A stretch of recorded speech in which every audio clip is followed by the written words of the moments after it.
조갑제 TV 시청자 여러분 안녕하십니까. 2025년 10월 10일 오후 5시 2분입니다. 역시 이준석입니다. 이준석 개혁신당 대표가 6분 전에 페이스북에 글을 올렸는데 읽어 내려가니까 맨 처음에는 웃음이 나오고 나중에는 화가 나고 마지막에는 공부가 됩니다. 이렇게 시작됩니다. 정부 여당은 대법원장을 보고 싶으면 국회로 부르지 말고 법원으로 가십시오. 피고인이 대법관을 보는 방법은 재판에서 보는 것이 정상입니다. 이재명 대통령께서 재판을 속개하겠다는 정치적 결단을 내리시면은 곧 정부 여당이 보고 싶어하는 조희대 대법원장 매주 보면서 대화할 수 있습니다. 그러니까 이재명 대통령 관련 재판이 지금 중단되어 있는데 그것을 재개하자고 하면은 조희대 대법원장 보게 되어 있다는 겁니다. 법정에서. 법관을 행정적인 문제가 아니면은 국감장에 부르지 않는 것은 혹여라도 재판에 대한 압력이나 누설 등이 발생하는 것이 사법의 공정성을 해치기 때문입니다. 정상적인 여당이라면은 혹여라도 의심받을까 조심해야 하는데 민주당은 오히려 적극적으로 사법부를 희롱하려 합니다. 이번 국정감사는 간단히 말해 주주총회를 하는데 회사 측 관계자가 질문을 안 받으려고 용서는 모습입니다. 국민은 대한민국의 주주이고 주총에 불성실한 회사 측은 결국 숨기는 것이 있는 것이며 주주의 이익에 반하는 행보를 하고 있는 것이 들킬까 두려운 것입니다. 여기에 회사는 이재명 정부를 뜻합니다. 특히 이재명 정부는 집권 6개월도 안 된 지금 이미 특활비 부정 사용을 지적받고 추가적인 의심을 받고 있는 상황입니다. 특활비를 왜 부적절하게 집행했는지 물어보려면은 대통령실의 살림꾼이라 불리는 총무비서관이 나와야 될 것 아닙니까? 국정감사의 존재 이유가 무엇입니까? 헌법이 보장한 입법부의 행정부 견제장치입니다. 그런데 민주당은 30년간 출석해온 핵심 요직인 총무비서관은 정쟁화 우려를 이유로 막았으면서 정작 상권 분립의 독립성을 지켜야 할 사법부 수장인 대법원장을 국감장에 불러내겠다고 난리입니다. 민주당은 2008년에는 이명박 정부 7개월의 비리를 파헤치겠다며 출범 초기부터 맹공을 퍼부었습니다. 그런데 지금은 6개월 허니문을 주장합니다. 이 절묘한 1개월의 차이에 숨겨진 정치적 연금술의 비밀이 궁금합니다. 국민들은 바보가 아닙니다. 국정감사가 야당이 정부를 견제하는 민주주의의 중요한 장치라는 것을 잘 압니다. 그래서 야당이 날카롭게 정부를 추궁하고 여당이 이를 방어하는 건강한 긴장관계를 국민은 기대합니다. 민주당은 지금 국정감사를 껍데기로 만들려는 시도를 하고 있습니다. 김현지는 당연히 나와야 할 사람이고 조희대는 불러선 안 될 사람입니다. 이것이 헌법의 정신이고 민주주의의 상식입니다. 특히 계엄 사태를 겪고도 여전히 권력의 투명성을 거부하는 민주당의 형태는 국민을 우롱하는 것입니다.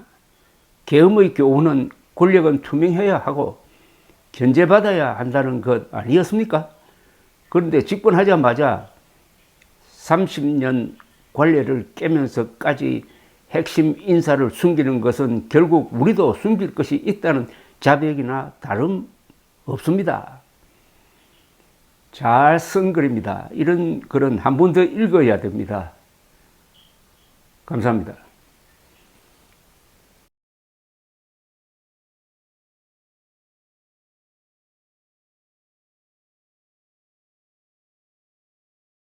정부 여당은 대법원장을 보고 싶으면 국회로 부르지 말고 법원으로 가십시오.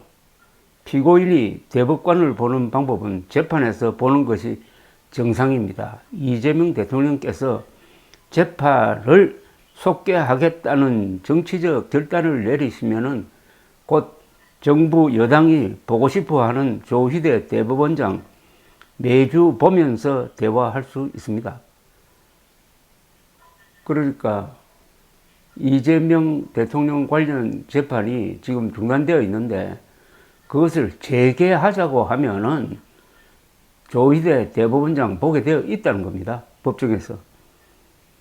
법관을 행정적인 문제가 아니면은 국감장에 부르지 않는 것은 혹여라도 재판에 대한 압력이나 누설 등이 발생하는 것이 사법의 공정성을 해치기 때문입니다. 정상적인 여당이라면은 혹여라도 의심받을까 조심해야 하는데 민주당은 오히려 적극적으로 사법부를 희롱하려 합니다. 이번 국정감사는 간단히 말해 주주총회를 하는데 회사 측 관계자가 질문을 안 받으려고 용서는 모습입니다.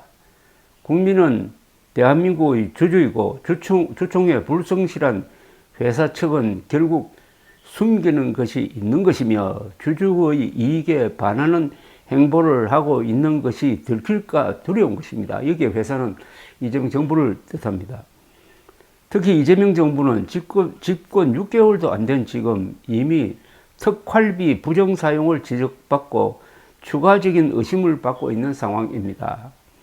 특활비를 왜 부적절하게 집행했는지 물어보려면 대통령실의 살림꾼이라 불리는 총무비서관이 나와야 될 것 아닙니까? 국정감사의 존재 이유가 무엇입니까? 헌법이 보장한 입법부의 행정부 견제장치입니다. 그런데 민주당은 30년간 출석해온 핵심 요직인 총무비서관은 정쟁화 우려를 이유로 막았으면서 정작 상권 분립의 독립성을 지켜야 할 사법부 수장인 대법원장을 국감장에 불러내겠다고 난리입니다. 민주당은 2008년에는 이명박 정부 7개월의 비리를 파헤치겠다며 출범 초기부터 맹공을 퍼부었습니다. 그런데 지금은 6개월 허니문을 주장합니다. 이 절묘한 1개월의 차이에 숨겨진 정치적 연금술의 비밀이 궁금합니다. 국민들은 바보가 아닙니다. 국정감사가 야당이 정부를 견제하는 민주주의의 중요한 장치라는 것을 잘 압니다. 그래서 야당이 날카롭게 정부를 추궁하고 여당이 이를 방어하는 건강한 긴장관계를 국민은 기대합니다. 민주당은 지금 국정감사를 껍데기로 만들려는 시도를 하고 있습니다. 김현지는 당연히 나와야 할 사람이고 조희대는 불러선 안 될 사람입니다. 이것이 헌법의 정신이고 민주주의의 상식입니다. 특히 계엄 사태를 겪고도 여전히 권력의 투명성을 거부하는 민주당의 형태는 국민을 우롱하는 것입니다. 계엄의 교훈은 권력은 투명해야 하고 견제받아야 한다는 것 아니었습니까? 그런데 집권하자마자 30년 관례를 깨면서까지 핵심 인사를 숨기는 것은 결국 우리도 숨길 것이 있다는 자백이나 다름없습니다. 잘 쓴 글입니다. 이런 글은 한 번 더 읽어야 됩니다. 감사합니다.